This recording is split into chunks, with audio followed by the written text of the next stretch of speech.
नमस्कार, मी संदीप देसाई। पंतप्रधान नरेंद्र मोदींनी लाल दिवा संस्कृतीला रामराम केलाय। त्यामुळे मोदी सरकारसह देशभरातील राज्य सरकारांमधील मंत्र्यांनी वाहनांवरील लाल दिवे उतरवलेत। मोदी सरकारच्या नव्या आदेशामुळे पंतप्रधान, राष्ट्रपती आणि मुख्यमंत्र्यांच्या वाहनावरील लाल दिवे देखील उतरणार आहेत आणि त्यामुळे यापुढे फक्त अत्यावश्यक सेवा देणाऱ्या वाहनांवरच लाल दिवे असतील। व्हीआयपी मानल्या जाणाऱ्या व्हीआयपींना तर त्यामुळे सामान्यत्व आलंय, पण सामान्य माणूस जो रांगेत उभं न राहता देवदर्शन अपेक्षित करतो, पासपोर्टसाठी वशिलेबाजी होते का ते बघतो, ड्रायव्हिंग लायसन परीक्षा न देता मिळते का ते पाहण्याचा प्रयत्न करतो, त्या माणसाच्या डोक्यातून व्हीआयपी बनण्याचं स्वप्न जाईल का, या सगळ्या मुद्द्यांची चर्चा या अनुषंगाने आपण या कार्यक्रमामध्ये करणार आहोत। पाहूया एक विशेष कार्यक्रम, मी व्हीआयपी।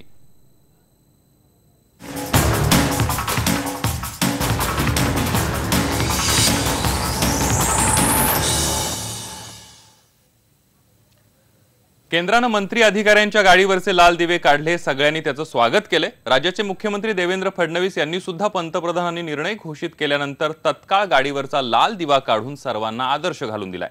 मंत्रिमंडळातील इतर मंत्र्यांनी सुद्धा त्याची अंमलबजावणी केली आहे। मात्र आता चर्चा होते ती नेते, मंत्री आणि अधिकाऱ्यांनी लाटलेल्या आगाऊच्या सुविधाही बंद करण्याची। पाहूया एक स्पेशल रिपोर्ट। जे काही मंत्र्याला आणि इथल्या साध्या जिल्हाधिकाऱ्यापासून वेगवेगळ्या अधिकाऱ्यांना 3-3, 4-4 गाड्या वापरायला, 5-5, 7-7 नौकर, 4-4 बंगले आणि त्यांना जे काही प्रवासामधल्या आणि इतर सुविधा येतात त्या जर बघितल्या तर राजा महाराजा म्हणजे सरंजामशाही आणि लोकशाहीमध्ये कुठला फरक राहिलेला आहे की लाल दिवा काढल्याच्या नंतर ही सरंजाम संपुष्टात येईल। देशातल्या व्हीआयपी संस्कृतीबद्दल सामान्यांच्या मनात किती राग धगधगतोय याचा हा पुरावा। लाल दिव्याच्या गाडीनं तर लोकांचं जीणं मुश्किल केलंय। लाल दिव्याची गाडी दिसली की ट्रॅफिकवाले सलाम ठोकून मोकळी वाट करणार। कुठे हॉटेलमध्ये जेवायला आले तरी त्यांची पहिली सरबराई, बरं झालं शेवटी लाल दिवा काढला। पण आता सवाल आहे तो सुविधांचा। मंत्री, नेते, अधिकाऱ्यांना अजूनही लोकांच्या पैशावर नको नको त्या सुविधा पुरवल्या जात आहेत। उदाहरणार्थ बघायचं झालं तर सरकारी घर, नेते असोत की अधिकारी, कुणाचाही पगार आता लाखांच्या खाली नाहीये। पुन्हा त्यात राहायला बंगले, दिल्लीत तर खासदारांच्या घरात खासदार राहतही नाहीयेत। या सुविधा हव्यात कशाला? घरगडी, IAS, IPS अधिकाऱ्यांच्या घरात पोलीस जवान चक्क ऑर्डरली म्हणून काम करतायत। यात लष्करी अधिकाऱ्यांचाही समावेश आहे। अधिकाऱ्यांच्या लेकरांना शाळेतून आणण्यापासून ते भाजीपाला खरेदीपर्यंत सगळी कामं हे जवानच करतायत। ही संस्कृती ही बंद होणार का, हे महत्वाचं आहे। आगाऊ सरकारी गाड्या, अधिकारी, मंत्री म्हणजेच गाड्यांचा ताफा। ताफ्यात आले नाही ते मंत्री अधिकारी कसले, पण या गाड्यांमुळे अनेक लोकांना आणीबाणीच्या काळात उपचाराअभावी जीव गमवावा लागतोय। नोकरशहांच्या घरातही गरज नसताना कुटुंबियांच्या दिमतीला सरकारी गाड्या असतात। ते जाणार का, असाही सवाल आहे। टोल माफी, टोलच्या त्रासातूनही अधिकारी नेत्यांनी सुटका करून घेतलेली आहे। ती सुविधाही सोडली जाणार का? कुटुंबियांना सुरक्षा रक्षक, मंत्री अधिकाऱ्यांसोबत सुरक्षेच्या नावाखाली नको तितके पोलीस फिरवले जात आहेत। ते खरं तर पॉवरचं ओंघळवाणं दर्शन असतं। हे कमी म्हणून की काय अधिकारी मंत्र्यांच्या कुटुंबियांनी सुरक्षा घेतल्यात, त्या कधी सोडणार? रेल्वे आणि विमान प्रवास, खासदार, मंत्री आणि अधिकाऱ्यांना पगार तर मिळतोच, पण प्रवास भत्तेही मिळतात। हे का द्यायचा हा सवाल आहे। कारण प्रशासन चालवणाऱ्यांवर जास्त पैसा खर्च होत असल्यानं विकास निधी मात्र कमी पडतोय। मुळात हे लोकशाहीचं राज्य असून जर सामान्यांना त्रास होत असेल तर लोकप्रतिनिधी ही मोठी गोष्ट नाही आहे ना, कारण लोकांच्यासाठीचं हे राज्य आहे। आणि हे चंगळवादाला जी काही चाप मोदींजींनी आणलेली आहे ती अतिशय छान आहे असं माझं मत आहे। लाल दिवे काढून त्यांचा बडेजावपणा हा कमी होणार असं मला वाटत नाही। स्वतःचा खर्च करू शकतात तर सरकारने त्यांना गाड्या वगैरे न देता स्वतःचा खर्च करण्यापुरतं हे करायला पाहिजे। सुरक्षेच्या नावाखाली व्हीआयपी संस्कृती फोपावली आहे। तिच्यामुळे एकाच देशात इंडिया आणि भारत असे 2 देश आहेत की काय असं चित्र आहे। अधिकारी नेत्यांना आवश्यक त्या सुविधा मिळाल्याच पाहिजेत, पण त्याचा अतिरेक होणार नाही हेही सरकारनं बघणं तितकंच गरजेचं आहे। ब्युरो रिपोर्टसह पंकज क्षीरसागर, IBN लोकमत। आपण बघतोय की व्हीआयपींमधलं व्हीआयपी कल्चर जे आहे ते बंद होण्याच्या दृष्टीने सुरुवात झाली। मात्र सामान्य माणसं सुद्धा व्हीआयपी वागणुकीच्या नादामध्ये अनेकदा भ्रष्टाचाराला खत पाणी घालण्याचा प्रयत्न करतायत आणि त्यावर सुद्धा चर्चा होणं तितकंच महत्त्वाचं आहे।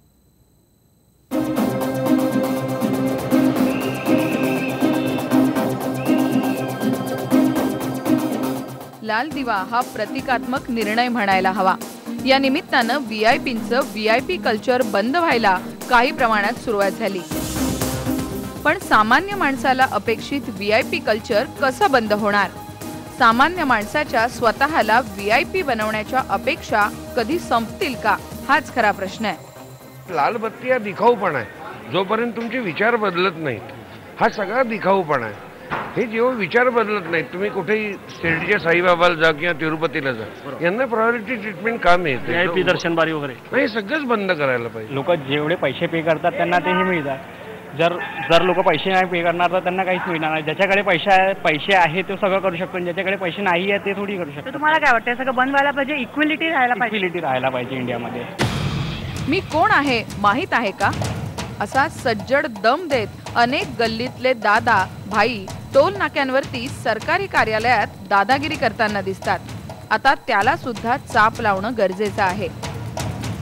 व्हीआयपी बनण्याची इच्छा ही काय फक्त व्हीआयपींमध्ये नसते, तर ती सामान्य माणसांमध्ये सुद्धा असते। रेल्वे स्टेशनवर सामान्य माणसाला ओळखीनं तिकीट किंवा पास मिळाला तर तो हवा असतो। रांगेत उभं राहण्याची अनेकांची तयारी नसते। टोल देण्यावरून सुद्धा आजी माजी नगरसेवक, आमदार, खासदार वाद घालतात, दादागिरी करतात। अनेक पत्रकारांना सुद्धा टोल देण्याची इच्छा नसते। शिर्डीचे साईबाबा असो वा लालबागचा राजा, सिद्धिविनायक असो वा अंबाबाई, कोणत्याही मोठ्या धार्मिक स्थळी सो कॉल्ड व्हीआयपींबरोबर सामान्य माणूस सुद्धा रांगेत उभं न राहता दर्शन होईल का हे पाहत असतो। अशा वशिलेबाजीतूनच भ्रष्टाचार फोफावतो हे सामान्य माणसानं लक्षात घ्यायला हवं। म्हणूनच सगळ्यांचा नारा असावा तो नो व्हीआयपी साठी। सुवर्णा दुसाने, IBN लोकमत, मुंबई। आपण बघतोय सामान्यांमधली व्हीआयपी संस्कृती सुद्धा संपली पाहिजे यात शंका नाही आहे, पण जगभरामध्ये व्हीआयपी संस्कृतीबद्दल काय परिस्थिती आहे हे सुद्धा पाहणार आहोत एका ब्रेक नंतर।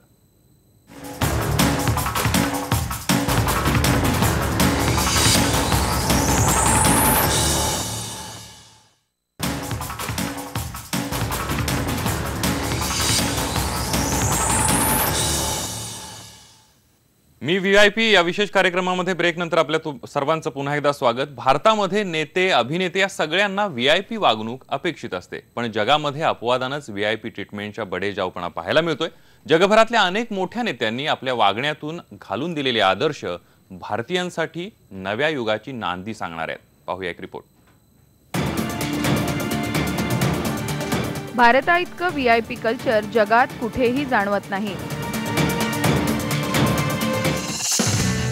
अमेरिकेचे माजी राष्ट्राध्यक्ष बराक ओबामा सामान्य माणसांप्रमाणे जगताना दिसतात। बराक ओबामा राष्ट्रपती असताना सुद्धा कुठे हॉटेलमध्ये गेले तर स्वतःची आणि कुटुंबियांच्या खाण्यापिण्याची बिलं स्वतः भरायचे। असं चित्र भारतामध्ये आपण अपवादानच बघितलं असेल। मी कुणीतरी मोठा आहे आणि माझे सहकारी कुणीतरी कनिष्ठ आहेत ही भावना आपल्याला त्यांच्यामध्ये कधीही दिसली नाही। आपल्या सहकाऱ्यांसाठी बर्गर खरेदी करताना सुद्धा आपण बराक ओबामा यांना पाहिलंय। मी तुम्हाला सांगते, परदेशात ॲम्ब्युलन्स इज द किंग। कुठेही असला तरी तिचा घणघणाट मोठा असतो, भोंगा मोठा असतो आणि सगळेजण भराभर वाट करून देतात, त्याच्यातून ॲम्ब्युलन्स जात असते। अमेरिकेचे पूर्व राष्ट्रपती जो बायडन हे सुद्धा स्वतःची कामं स्वतः करतात। स्वतःची बॅग उचलण्यात त्यांना कोणताच कमीपणा वाटत नाही। ट्रेनने प्रवास करणारे जो बायडन यांनी उपराष्ट्रपती असताना स्वतःची बॅग स्वतःच घेतलेली आपण सगळ्यांनी पाहिली आहे। याच जो बायडन यांचा मुलगा कॅन्सरने वारला, त्यावेळी त्यांचा खर्च खूपच वाढला होता। बायडन यांना सत्तेचा उपयोग करून पैसा उभारणं सहज शक्य होतं, पण बायडन यांनी हे केलं नाही, तर स्वतःचं राहतं घर विकण्याची वेळ बायडन यांच्यावर आली। जगात महासत्ता मानल्या जाणाऱ्या अमेरिकेचे उपराष्ट्रपती असतानाही सत्तेचा दुरुपयोग बायडन यांनी केला नाही। आम्हा भारतीयांसाठी जो बायडन यांचं हे मूर्तिमंत उदाहरण। आपल्याकडेही मधु दंडवतेंसारखे नेते अर्थमंत्री असताना संसदेत रिक्षाने जायचे। एवढंच काय, लाल बहादूर शास्त्रींसारखे पंतप्रधान लाईटचा अपव्यय होतो म्हणून आपल्या खोलीतच उजेड ठेवायचे आणि इतर खोल्यांमधला लाईट बंद ठेवायचे. आपल्याकडे अनेक आमदार खासदार साधेपणानं आयुष्य जगतात, पण अशी काही उदाहरणं अपवादात्मकच आहे. गरज आहे ती अशा साधेपणानं कारभार हाकणाऱ्या नेत्यांची फळी तयार होण्याची. सुवर्णा दुसाने, IBN लोकमत, मुंबई. इतरांना त्रास न होता आपलं काम साधेपणानं करता येतं हे अमेरिकेबरोबरच युरोपातील नेत्यांनी सुद्धा आपल्या वागणुकीतून दाखवून दिलंय.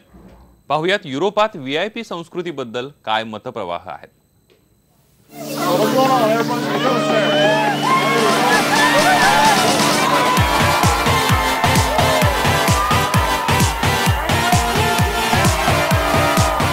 अमेरिका कशाला, युरोपात सुद्धा हीच परिस्थिती पाहायला मिळते.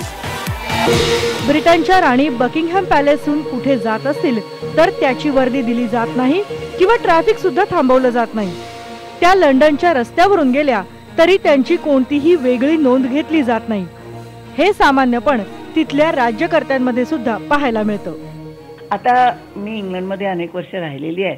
तुम्हाला सांगते, राणी जर का काही अधिकाराच्या गोष्टींसाठी काही उद्घाटन आहे, काही विशेष काम आहे, ट्रुपिंग ऑफ द कलर्स किंवा असं काहीतरी वेगळं आहे, तर त्या दिवशी ती लोकांना दाखवण्यासाठी म्हणून जेव्हा बाहेर पडते तेव्हा ती घोड्यावरून असेल किंवा रथात असेल किंवा मोटारीत असेल तर त्याला मोठं सबंध स्वरूप एका ह्याचं दिलं, समारंभाचं स्वरूप असतं आणि ती राणी दाखवतच असतात त्यावेळेला लोकांना. पण एरवी हे असे काय 8-10 प्रसंग असतात. एरवी संबंध उरलेले दिवस ती काय बकिंगहॅम पॅलेसमध्ये बसून काढते का? ती पण बाहेर जाते येत असतेच, पण कोणाला पत्ता पण नसतो. मैं पीछे 9 साल से यूके में हूँ और यहाँ पे मैंने देखा है कि बिल्कुल VIP कल्चर नहीं है. यहाँ पे जो पॉलिटिशियंस हैं, जो मिनिस्टर्स हैं, वो आम जनता के जैसे घुल मिल के रहते हैं. मैंने बड़े बड़े पॉलिटिशियंस जैसे बोरिस जॉनसन हैं जो कि लंदन के मेयर थे और अभी फॉरेन सेक्रेटरी हैं, उनको सादिक खान जो फ़िलहाल लंदन के मेयर हैं और लेबर पार्टी के सीनियर लीडर हैं, इनके जैसे लोगों को मैंने आम आदमी की तरह पब्लिक ट्रांसपोर्ट में चलते हुए देखा है. नेदरलँडचे पंतप्रधान मार्क रुत्ते हे पंतप्रधान असताना सायकलनं ऑफिसला जाताना तिथल्या जनतेनं पाहिलं आहे. सुरक्षा रक्षकाचा गराडा नाही. भारतात ज्याप्रमाणे नेत्याच्या मागे पुढे फिरणाऱ्या गाड्यांचा ताफा असतो, सलाम करणारे असंख्य चेले असतात, असं काहीही मार्क रुत्ते यांच्या बाबतीत पाहायला मिळत नाही. अत्यंत साधेपणानं मार्क रुत्ते स्वतःची सायकल चालवत ऑफिसला जातात, स्वतः सायकल पार्क करतात. खरं सांगायचं तर जगभरामध्ये इतके देश आम्ही फिरलो, मात्र कुठेही तिकडचे नेते, अभिनेते, पॉलिटिशियन्स आणि बाकी त्यांच्या सराउंडिंग असलेली लोक, म्हणजे त्यांचे रिलेटिव्स, त्यांचे पर्टिक्युलरली सांगायचं तर त्यांचे PAs, त्यांचे सेफ्टी सिक्युरिटीवाले बॉडीगार्ड्स, आणि यांना इतकं VIP ट्रीटमेंट अशी जगभरामध्ये तसं बघायला गेलं कुठेच जास्त दिली जात नाही. आज जर सांगायचं झालं तर हॉलंडचे पंतप्रधान मी स्वतः बघितलेलं आहे की अगदी बायसिकलहून आपल्या अगदी आजूबाजूने ते पास होतात. त्यामुळे जगातली अशी काही उदाहरणं पाहिल्यावर भारतीयांनी सुद्धा VIPचं फॅड काढून टाकायला हवं यात शंका नाही. सुवर्णा दुसाने, IBN लोकमत, मुंबई. आपण बघितलं जगभरामध्ये VIP कल्चर जे आहे ते कशा पद्धतीनं आहे. मात्र भारतामधून परदेशात स्थायिक झालेल्यांना युरोपात गेल्यावर VIP संस्कृती किंवा भेदभाव समाजामध्ये जाणवतात का? नेमके काय अनुभव येतात बघूया ते. One thing I like about London is ये एक इक्वल सोसाइटी है. यहाँ पे किसी को अपने ऑक्यूपेशन, सोशल क्लास या पैसे से डिफ्रेंशिएट नहीं किया जाता. मुझे याद है कुछ ही दिन हुए थे जब मैं लंदन आई थी, अपने बेटे के साथ पार्क गई थी. वहाँ पे मेरा बेटा, 3 साल का बेटा, किसी और लड़के के साथ खेल रहा था और मैं उसकी माँ के साथ बात कर रही थी. तब मुझे पता चला कि उसकी माँ एक क्लीनर है.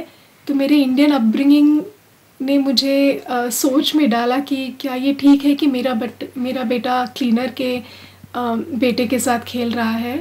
पर यहाँ रहने के बाद मैंने ये रियलाइज़ किया कि यहाँ पे किसी को भी ऑक्यूपेशन या पैसे या सोशल क्लास से डिफ्रेंशिएट नहीं किया जाता। एक ही स्कूल में कई पेरेंट्स डॉक्टर्स हैं, कई लॉयर्स हैं, कोई क्लीनर है, कोई वेटर है, बट सभी के बच्चे एक ही स्कूल में जाते हैं और एक ही ट्रीटमेंट होता है। आरोग्य व्यवस्थेत सुद्धा भारतामध्ये व्हीआयपी संस्कृती पाहायला मिळते। परदेशात आरोग्य व्यवस्थेत अशी व्हीआयपी संस्कृती जाणवते का? पाहूया एक प्रतिक्रिया। जब हम इंडिया में ओपीडीज में पेशेंट को कंसल्टेशन के लिए देखते थे तो कई बार हमारे सामने लोग खत लेके आते थे कि ये कोई मिनिस्टर का खत है, तो ये कोई मंत्रालय से खत है। तो उस खत के बलबूते पे वो चाहते थे कि वो उनका ट्रीटमेंट जल्दी हो और वो बेसिकली लाइन में बाकी लोगों के पीछे नहीं खड़ा रहे। लास्ट 14 इयर्स में यूके में मैंने एक बार भी ऐसा कोई खत नहीं देखा जहाँ पे लोग कहते थे कि मेरा ट्रीटमेंट पहले हो। यहाँ के पॉलिटिशियंस या जो भी है, मेयर हो या कलेक्टर हो, सब कॉमन आदमी के जैसे ही यहाँ पे उनका ट्रीटमेंट होता है। वो पब्लिक ट्रांसपोर्ट में ट्रैवल करते हैं, वो लाइन में खड़े रहते हैं बाकी लोगों के जैसा, और उनका ऑपरेशन दिन में फर्स्ट नहीं होता। जिसका सबसे ज़्यादा इमरजेंसी होता है वही केस पहला होता है, उसके बाद जाके ये पॉलिटिशियन का केस होता है। आपण बघतोय आरोग्य व्यवस्था असो किंवा दर्शन व्यवस्था, पासची रांग असो वा ड्रायव्हिंग लायसन्स किंवा विमानतळावर चेक इन साठीची रांग, सगळीकडे व्हीआयपी संस्कृती जोपर्यंत बंद होणार नाही तोपर्यंत खऱ्या अर्थानं समानता येणार नाही। जगभरातली उदाहरणं पाहिल्यानंतर भारतीयांनी धडा घेण्याची गरज आहे, यात शंका नाही। पुन्हा एक छोटासा ब्रेक घेऊया, पहा फक्त IBN लोकमत।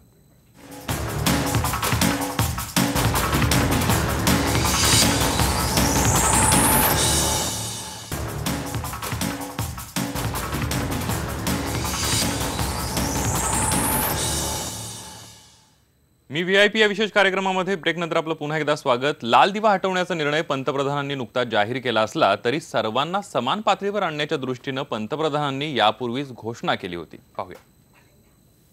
मैं 2-3 दिन से टीवी पे देख रहा था, अखबार में पढ़ रहा था कि इस कार्यक्रम में चाय वालों को स्पेशल वीआईपी पास दिया गया है। भाइयों बहनों, ये परिवर्तन की हवा शुरू हो गई है। सिर्फ चाय वाला वीआईपी है ऐसा नहीं, हिंदुस्तान का हर गरीब आने वाले दिनों में वीआईपी होने वाला है। हमारे लिए हर गरीब वीआईपी है, सिर्फ चाय वाला वीआईपी है ऐसा नहीं है। पंतप्रधानांनी सामान्य माणसाला प्रबळ करण्यासाठी गरीब माणसाला व्हीआयपी बनण्याची आशा दाखवली आहे, पण सामान्य माणसाने या विधानाचा चुकीचा अर्थ न घेता सर्वांनी समानतेवर जगणं अपेक्षित आहे। आता सामान्य जनतेला स्वतःमधल्या व्हीआयपी संस्कृतीबद्दल काय वाटतंय तेही बघूया। काही लोक लाईन मध्ये तासाभर ज्यापासून उभारले असतात, हे प्रत्येक ठिकाणी आहे। म्हणजे कुठल्याही लाईनचं घ्या तुम्ही, दवाखान्यातली लाईन घ्या, दवाखान्यात सुद्धा हे ओळखी सांगून स्वतःच्या येतात। त्यांना कुणाची कळ दिसत नाही, कुणाचं वेदना दिसत नाहीत, हे स्वतःचा नंबर प्रत्येक ठिकाणी लावतात। आणि ही प्रवृत्ती घाणेरडी आहे। जे लाईनमधनं जी माणसं आहेत त्या क्रमानं सगळे आले पाहिजेत, तर ते सगळं व्यवस्थित होणार आहे। नाहीतर आम्हाला वाटत नाही की बाबा हे यात काही सुधारणा होईल। 100% भ्रष्टाचार वाढेल, कारण तुम्ही जर एखाद्याला प्रेफरन्स देत असाल तर काहीतरी त्याच्या मागे घेत असता, म्हणून तुम्ही प्रेफरन्स देत असता। हे कल्चरच बंद झालं पाहिजे, कारण व्हीआयपी कल्चर आम्ही ठेवले देशात, म्हणून प्रत्येकाला वाटतं की मी व्हीआयपी व्हायला पाहिजे। मी सुद्धा देवळात गेलो की कधी कधी मला वाटतं हे व्हीआयपी 4 आहेत, तिकडं उभं राहिलेलं बरं, या गर्दीत कशाला पाहिजे। प्रत्येकजण आपली सोय बघतो, हे कल्चरच बंद करा ना। सामान्य माणूस हा प्रत्येक वेळेला घुसखोरी करत कुठेही जातो, म्हणजे समजा देवळात असू दे किंवा बँकेत सुद्धा लाईन असते, तर बाबा हा माझा हे घे बाबा आणि पैसे भरून घे, आणि मग आम्ही लाईनीत उभं राहिलेलं काय करायचं। मग ते देऊळ असू दे, नाही तर रेल्वे स्टेशन असू दे, नाही तर बस स्टेशन असू दे, कुठेही ही घुसखोरी अत्यंत म्हणजे काय म्हणायचं की त्याला आपल्याकडे शिस्त नाही। भ्रष्टाचाराला फार सपोर्ट आहे, आणि ह्याला सगळ्यात जास्त कारणीभूत कोण असेल तर आम्ही आम जनता, की जे आम्ही देतो। आमची चूक आहे पहिल्यांदा, का तर आम्हाला वाटतं की आमचं काम लवकर व्हावं, तिथं जाऊन क्यूमध्ये बसायला नको, वेळ लागायला नको। तर प्रथम जर काही करायचं असेल तुम्हाला, तर हा भ्रष्टाचार आपण जो त्याच्यात सहभाग घेतोय ते थांबवला पाहिजे। ते आपली मानसिकता झाली आहे ना या पिढीची, भ्रष्टाचार म्हणा हे म्हणा, म्हणजे की आत लवकर एंट्री असते, हीच बदलायला पाहिजे, आणि ती सुरुवात झाली आहे। ह्या पिढीची नाही बदलणार, it will take long time. परंतु नवीन पिढी जी इथे आहे तिच्यात काय तर फदान. आपण बघतोय व्हीआयपी अर्थात व्हेरी इम्पॉर्टंट पर्सन ही इंडियन टर्म आहे असं म्हणायला काहीच हरकत नाही. जगात अशा स्वरूपाची जी संस्कृती आहे ती अपवादानंच आढळते आणि त्यामुळे सामान्य माणसानं सामान्य राहायला हवं. व्हीआयपी आणि सामान्य दोघांनीही स्वतःला सामान्य म्हणून जगणं अपेक्षित आहे. मी व्हीआयपी या विशेष कार्यक्रमामध्ये इथंच थांबूया. ताज्या बातम्यांसाठी पहा फक्त IBN लोकमत.